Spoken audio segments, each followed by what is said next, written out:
Arigato gozaimasu! So, yun na nga mga boss. Intro pa lang, ang lakas na maka-Japan.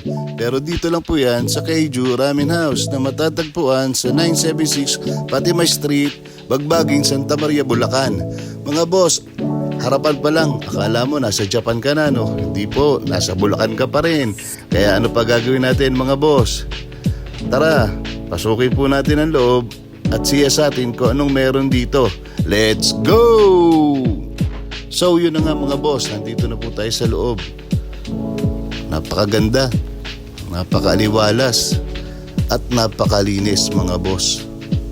Tingnan nyo yung mga lamesa nila. Hanggang dun sa kisame nila. Wala kang masasabi mga boss. Talagang representable to. Dahil ko pa mayaman siguro pag dito na kami kumain, no?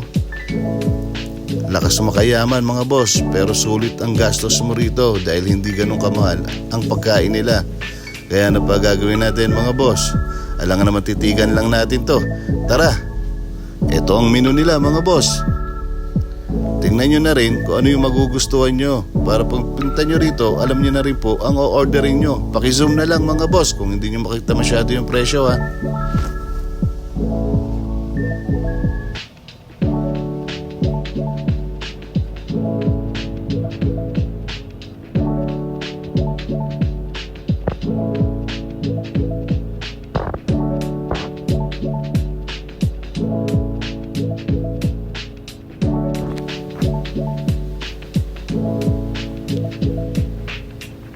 So yun na nga mga boss, naka-order na kami.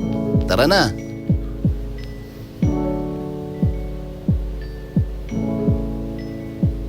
Fresh na fresh mga boss. Pag hinanda sa'yo, umuusok pa, talagang mainit pa.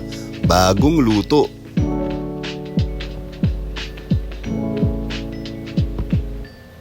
Amoy pa lang mga boss, alam mo nang masarap.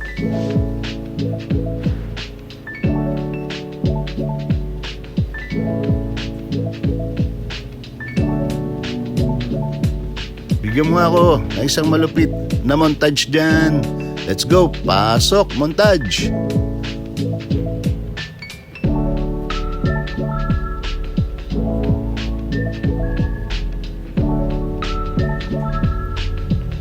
Meron pang pa-dessert mga boss oh.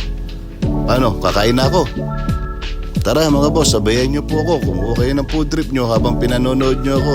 Tara, kain. Habang mainit pa at umuusok-usok pa mga boss. Amoy pa lang. Natikman nga tong gulay na to. Sarap mga boss. Panalo.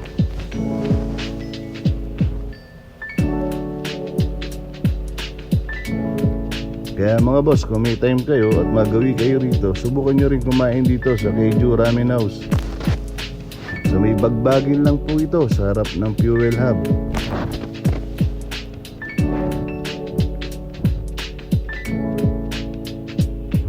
Parang di mo na nga ako makausap dyan eh. Sa sobrang sarap nung kain ko. So mga boss, huwag nyo kalimutan mag-like, follow, and share ha.